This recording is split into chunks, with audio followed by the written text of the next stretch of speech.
জন্মভূমিত ভৰি থৈ আজি বহিৰাজ্যৰ অধিবক্তাই জুবিন হত্যাকাৰীক বচাবলৈ চেষ্টা কৰিব। কলকাতাৰ পৰা ৰাওনা হৈছে অধিবক্তাৰ বিশেষ দল আৰু মূল 4 অভিযুক্ত 4 মাষ্টাৰ মাইণ্ডক বচাবলৈ চেষ্টা কৰিব অধিবক্তাৰ দলে।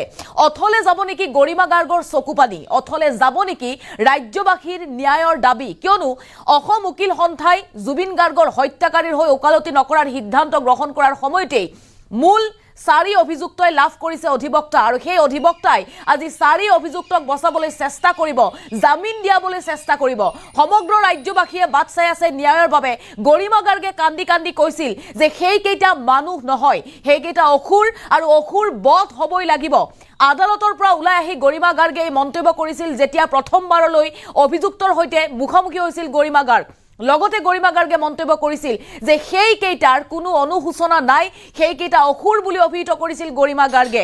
আৰু তেনে সময়তেই এইবাৰ কলকাতাৰ পৰা ৰাওনা হৈছে বিশেষ অধিবক্তাৰ দল। সবিশেষ এই মুহূৰ্তত লৈ আহিছো। এই মুহূৰ্তত প্ৰশ্ন উত্থাপন হৈছে যে জুবিনৰ প্ৰাণ কাঢ়িনিয়া অসুৰৰ বধ হ'বনে? প্ৰকৃততে ন্যায় পাবনে নাই জুবিন গাৰ্গে? আজি মাষ্টাৰ মাইণ্ড কেইটাক বচাবলৈ আহি আছে অধিবক্তাৰ দল। কলকাতাৰ পৰা ৰাওনা হৈছে বিশেষ অধিবক্তাৰ দল আৰু কলকাতাৰ অধিবক্তা এতিয়া যুক্তি দৰ্শাব অভিযুক্তৰ হৈ। সমগ্ৰ দেশে জুবিনৰ মৃত্যুত শোক প্ৰকাশ কৰাৰ পাছতো আজি এক যুঁজ হ'ব আদালতৰ মজিয়াত। জুবিনৰ জন্মভূমিত ভৰি থৈ হত্যাকাৰীক বচাবলৈ চেষ্টা কৰিব বহিৰাজ্যৰ অধিবক্তাই। অসম উকিল সন্থাক চেলেঞ্জ প্ৰদান কৰিব কলকাতাৰ অধিবক্তাই।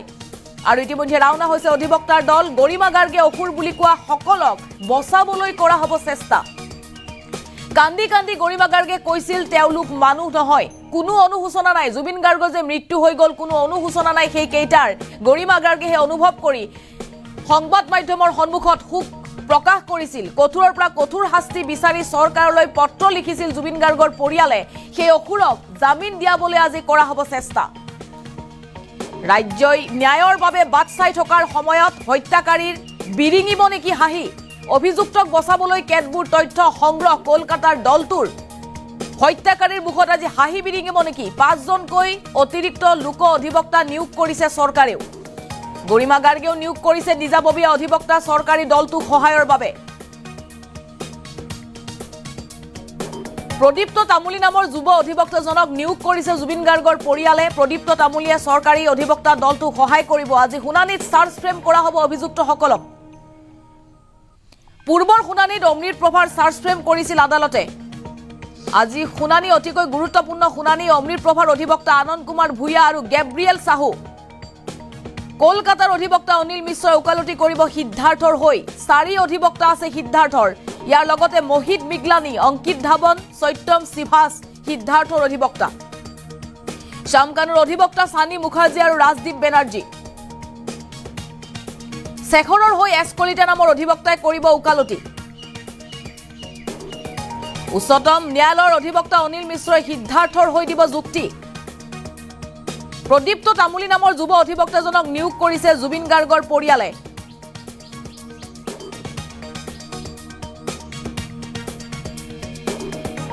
আটাইকেইটা অভিযুক্তই লাভ কৰিছে অধিবক্তা। বাক্সাৰ নিকাশী কাৰাগাৰত আছে মূল অভিযুক্ত শ্যামকানু সিদ্ধাৰ্থ, লগতে জুবিন গাৰ্গৰ ভাতৃ সন্দীপন গাৰ্গ আৰু 2 দেহৰক্ষী। আনহাতে হাফলঙৰ উপ কাৰাগাৰত আছে শেখৰজ্যোতি গোস্বামী আৰু অমৃতপ্ৰভা মহন্ত। ভাৰ্চুৱেলিয়ে আজি আদালতত থাকিব অভিযুক্ত কেইটা।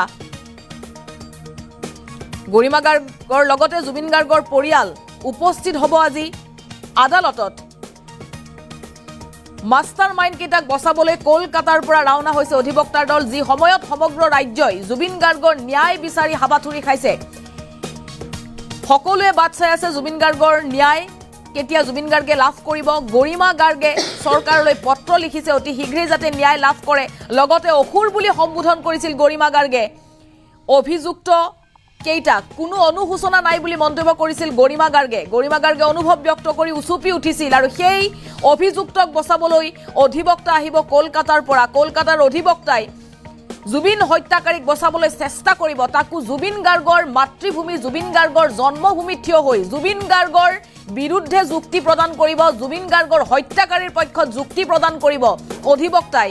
কলকাতাৰ অধিবক্তা নিয়োগ কৰিছে কিয়নো অসমৰ উকিল সন্থাই সিদ্ধান্ত গ্ৰহণ কৰিছিল জুবিন হত্যাকাৰীৰ হৈ কোনো কাৰণতে কোনেও ওকালতি নকৰাৰ যাৰ বাবে বিপদত পৰিছিল জুবিন ঘটনাৰে জড়িত আটাই অভিযুক্ত আৰু এবাৰ কলকাতাৰ অভিযুক্ত অসম উকিল সন্থাক চ্যালেঞ্জ প্ৰদান কৰি অসমৰ ভূমিত ভৰি থব অতি শীঘ্ৰেই খন্তেক পাছতেই যেহেতু আদালতত আৰম্ভ হ'ব শুনানি আজি চতুৰ্থ শুনানি জুবিন ঘটনা সন্দৰ্ভত আৰু আজিৰে পৰা আৰম্ভ হৈছে প্ৰকৃত আইনী যুঁজ চৰকাৰী পক্ষৰ অধিবক্তাই যুক্তি দিব আনফালে অভিযুক্তৰ অধিবক্তাই যুক্তি দিব আজি আদালতৰ মজিয়াত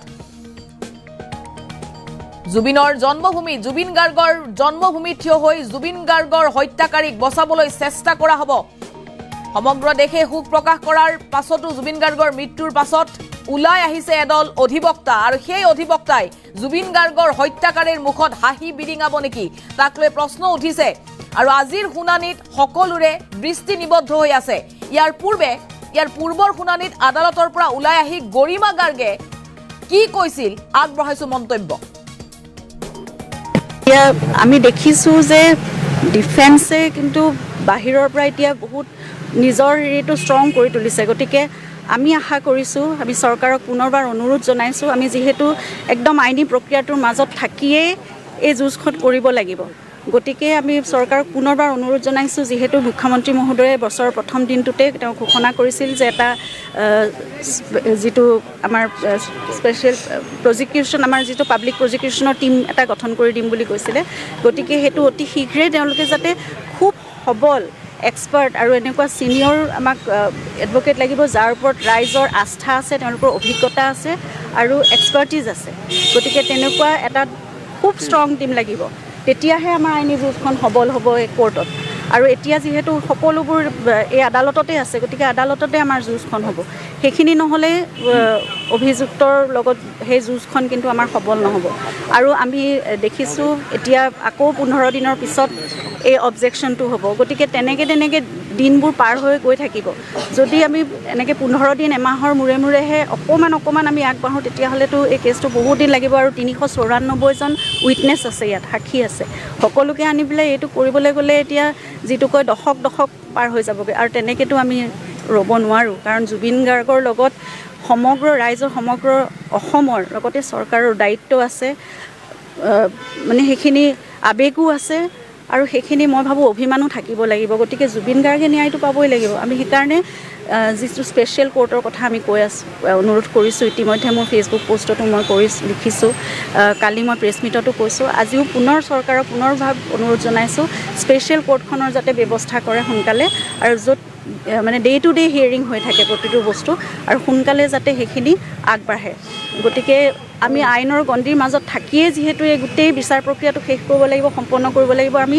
শেষ মানে ৰিজাল্টটো পাব লাগিব আৰু অভিযুক্তই উচিত কঠোৰতকৈ কঠোৰতম শাস্তি যিটো হ'ব পাৰে সেইখিনিও পাবই লাগিব গতিকে সেইখিনিলৈ আগবাঢ়িবলৈ আমি এতিয়া সেই স্পেচিয়েল কোৰ্টখনৰ আমি আবেদন পুনৰবাৰ জনাইছোঁ কাটৰভাৱে অনুৰোধ জনাইছোঁ সেইখিনি হ'বই লাগিব আৰু যিটো একদম এক্সপাৰ্ট পাব্লিক প্ৰজিকিউশ্যনৰ টীম সেয়াও অতি শীঘ্ৰে যাতে গঠন কৰি দিয়া হয় আৰু তেওঁলোকে এইখিনি বিষয়ত পুংখানুপুংখভাৱে গোটেইখিনি পঢ়া শুনা কৰি সকলোবোৰ ষ্টাডি কৰি এই কেছটো আদালতত খুব সবলভাৱে তেওঁলোকে যাতে প্ৰেজেণ্ট কৰিব পাৰে মইতো ভাবিছিলোঁ আজি প্ৰথম চাৰ্জ ফ্ৰেম হ'ব বুলি অভিযুক্তসকলৰ ওপৰত কিন্তু সেয়া হোৱা নাই আজি অমৃতপ্ৰভাৰ যিজন অধিবক্তা শ্ৰীযুত আনন্দ ভূঞাদেৱে তেওঁৰ অমৃতপ্ৰভাৰ কাৰণে বেইল পিটিশ্যন দিছে আৰু আজি আৰু চাৰ্জ হিয়াৰিং হৈছে আৰু তাৰপিছত অমৃতপ্ৰভা মহন্তৰ কাৰণে আজি প্ৰথম সেয়া অধিবক্তাই আজি ৰিপ্ৰেজেণ্ট কৰি পেলাই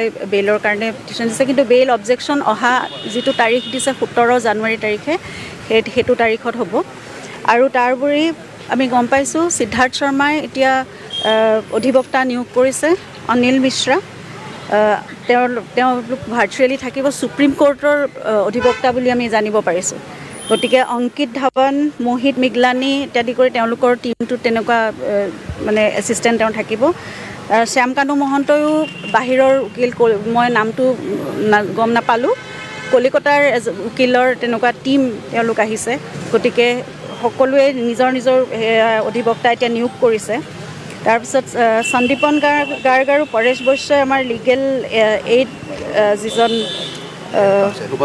কাউন্সিল তেখেতৰ থ্ৰুৱেদি বেইল পিটিশ্যন দিছে আৰু শেখৰ জ্যোতি গোস্বামীৰো কোনোবা এজন এছ কলিতা বুলি অধিবক্তাই ইয়াত ৱাকালতনামাখন দিছে বুলি গম পাইছোঁ, কিন্তু মানুহজন আজি ইয়াত উপস্থিত নাছিল, গতিকে সেয়া গম নাপালোঁ। এতিয়া চৰকাৰী অধিবক্তা তেওঁ কৈছে ছাৰ 17 তাৰিখে মই কৰিব নোৱাৰোঁ, আৰু ইমান ডাঙৰ কেছ মই কৰিব নোৱাৰোঁ। সেইকাৰণে আমি বাৰে বাৰে কৈ আহিছোঁ চৰকাৰক যে আপোনালোকে এটা টীম দিয়ক। আপোনালোকৰ মাধ্যমতে আমি গম পাইছোঁ যে মুখ্যমন্ত্ৰী মহোদয়ে কৈছে যে আমি দিম, কিন্তু কেতিয়া দিব, কি কৰিব, 6 তাৰিখে দিব, কিন্তু এজন পিপি দিলে নহ'ব। আমি বাৰে বাৰে কৈছোঁ এটা টীম লাগিব, এটা ভাল টীম লাগিব, নট লেছ দেন 10-12জন মানুহ তাত থাকিব লাগিব। সেই টীমেই গোটেইখিনি কৰিব পাৰিব। আদাৰৱাইজ ইমান ডাঙৰ চাৰ্জশ্বিট আৰু কেছটো এনেকুৱা নহয় যে একদম ক্লিয়াৰ কেছ। সঁচা কথা হা, এইটো যে ক্লিয়াৰ একদম চাৰ্জশ্বিটত ওলাই পৰিছে মাৰ্ডাৰ কেছ বুলি।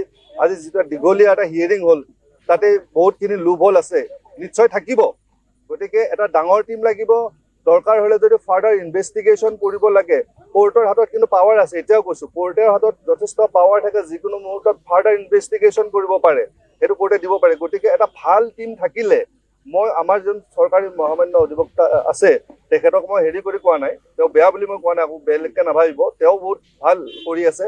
কিন্তু আমাক এটা যদি ভাল টীম দিয়ে, এটা এছিষ্ট কৰিব পৰাকৈ, তেতিয়াহ'লে কিন্তু তাত যদি খুটি নাটি আছে গোটেইখিনি ধৰা পৰিব। আৰু যিখন ফাষ্ট ট্ৰেকৰ কথা কৈছোঁ, সেই ফাষ্ট ট্ৰেক কোৰ্টখন ডে টু ডে হিয়াৰিঙৰ কাৰণে কৰক। চৰকাৰক অনুৰোধ জনাইছোঁ, আমি গুৱাহাটী উকিল সন্থাৰ পৰা বাৰে বাৰে অনুৰোধ জনাই আছোঁ। আৰু আপোনালোকে এটা সময়ত গম পাব যে আমাৰ দাবীটো কিন্তু ঠিক আছিল। আমাৰ দাবী প্ৰথমতে আছিল CBIক দিয়ক, CBIক নিদিলে, বুজিছে, কিন্তু CBIক দিলে ইয়াতে নিশ্চয় ভাল হ'লহেঁতেন, আমাৰ এইটো বিশ্বাস। গতিকে আমি এতিয়া দাবী জনাই আছোঁ, ডে টু ডে হিয়াৰিঙৰ কাৰণে কোৰ্ট দিয়ক, ভাল এটা টীম দিয়ক, তেতিয়াহে জুবিন দাই কিন্তু ন্যায় পাব, তেতিয়া অসমবাসীয়ে ন্যায় পাব। নহ'লে কিন্তু আমি কেতিয়াও ন্যায় নাপাম। এইটো ধৰক, আপোনালোকে জানি লওক। আৰু সব অসমবাসীক মই কৈছোঁ, আপোনালোকে চৰকাৰৰ ওচৰত আপোনালোকৰ মাধ্যমেৰে যি মাধ্যম আছে দাবী জনাওক যে আমাক day to day hearing court দিয়ক। ফাষ্ট ট্ৰেক বুলি ক'লেই নহ'ব, কিন্তু ফাষ্ট ট্ৰেক কোৰ্ট হ'ব, কিন্তু day to day hearing special dedicated এটা লাগিব। কাৰণ আজি এতিয়া এটা প্ৰেক্টিকেল কথা, মই যিখিনি কথা আপোনালোকক কৈ আছোঁ প্ৰেক্টিকেল কথা কৈ আছোঁ। আজি যেতিয়া অমৃতপ্ৰভা ডাঙৰীয়ানীৰ যেতিয়া বেইল পিটিশ্যন বা গোটেই চাৰ্জ ফ্ৰেমৰ কাৰণে হিয়াৰিং হৈ আছিল, কোৰ্টে মাজত ইণ্টাৰভিউ কৰিবলগা হৈছে যে অলপ শ্বৰ্ট কৰক, কাৰণ এখন কোৰ্টত আৰু বেলেগ কাম আছে। এই ডিষ্ট্ৰিক্ট জাজ যিজন আছে, সেইখন কোৰ্টত বহুত কেছ থাকে, ডেইলি 70-80টা কেছ থাকে। গতিকে এটা কেছত এইটোকে যদি ভালকৈ শুনিব লাগে, যদি ভালকৈ কৰিব লাগে, এখন ডেডিকেটেড কোৰ্ট থাকিলেহে পাৰিব। কিন্তু এইবিলাক প্ৰেক্টিকেল কথাৰ কাৰণে আমি চৰকাৰক বাৰে বাৰে অনুৰোধ জনাই আছোঁ, আহ্বান জনাই আছোঁ, দাবী জনাই আছোঁ যে আপোনালোকে এখন ডেডিকেটেড কোৰ্ট আমাক দিয়ক, য'ত জুবিনদাৰ কেছটো ডে টু ডে হিয়াৰিং হ'ব। আমাক 8-10জনীয়া এটা পিপিৰ দল দিয়ক। কেৱল মাত্ৰ 1-2জন দি পেলাই বহি নাথাকিব, 1-2জন দি একো কৰিব নোৱাৰে। এই যিখিনি কোৰ্টৰ ভিতৰত হৈছে, যিখিনি প্ৰেক্টিকেল কথা, সেইখিনি আপোনালোকক মই ক'লোঁ। আৰু চাগে বেলেগ নাই নেকি? নহয় চব এতিয়া হৈ আছে, আপোনাৰ অমৃতপ্ৰভাৰে হৈ আছে। গতিকে তেওঁ লোভলখিনিয়ে ক'ব। এতিয়া সেই প্ৰত্যুত্তৰ কোনে দিব? প্ৰচিকিউশ্যনৰ এডভকেটে দিব। গতিকে প্ৰচিকিউশ্যনৰ এডভকেটে দিবৰ কাৰণে তেওঁ সিমানখিনি এটা ভাল টীম লাগিব ন, প্ৰতিটো কথাৰ উত্তৰ দিবৰ কাৰণে। আজি ভূঞা ডাঙৰীয়াই কিয় পাৰিছে? তেওঁৰ এটা টীম আছে, তেওঁ বস্তু পঢ়িছে, প্ৰতিটো পেজ ওলাই আপুনি সেইকাৰণে হয়তো গম পাব যে তাত তেওঁলোকে লোভল দেখুৱাইছে। কিন্তু তাত CIDয়েতো ভাল কাম কৰিছে ন, এটা ইমান ডাঙৰ টীম ভালকৈ নিশ্চয় তেওঁলোকেও কৰিছে, নাই কৰা বুলি ক'ব নোৱাৰোঁ। কিন্তু সেই বস্তুখিনি উলিয়াব এজন মানুহে কেতিয়াও নোৱাৰে। আৰু এটা কথা, আজি আমাৰ গৰিমা বৌৱে মানে গৰিমা গাৰ্গ শইকীয়া ডাঙৰীয়ানেও এজন এডভকেট নিয়োগ কৰিছে, তেওঁৰ হৈ মানে যাতে চৰকাৰী উকিলে এছিষ্ট কৰিব পাৰে, সেইটো আছে। আৰু এইটো মই এতিয়া গৰিমা বৌৰ লগত কথা পাতিম যে বেইল অবজেকশ্যন তেওঁ ফাইল কৰিব পাৰে। ইণ্ডিভিজুৱেল কেপাচিটিত বিং এন ইনফৰ্মেণ্ট ভিক্টিমৰ হয়, তেওঁ বেইল পিটিশ্যন ফাইল কৰিব পাৰিব, তাত কোনো বাধা নাই। আৰু শেখৰ জ্যোতি গোস্বামী কোনোবা এছ কলিতা নামৰ এজন অধিবক্তা নিয়োগ কৰিছে। এছ কলিতা বুলি, তেওঁৰ আচল নামটো আচলতে নাজানো, তাত এছ কলিতা বুলি আছে। আৰু আজি যিটো এতিয়া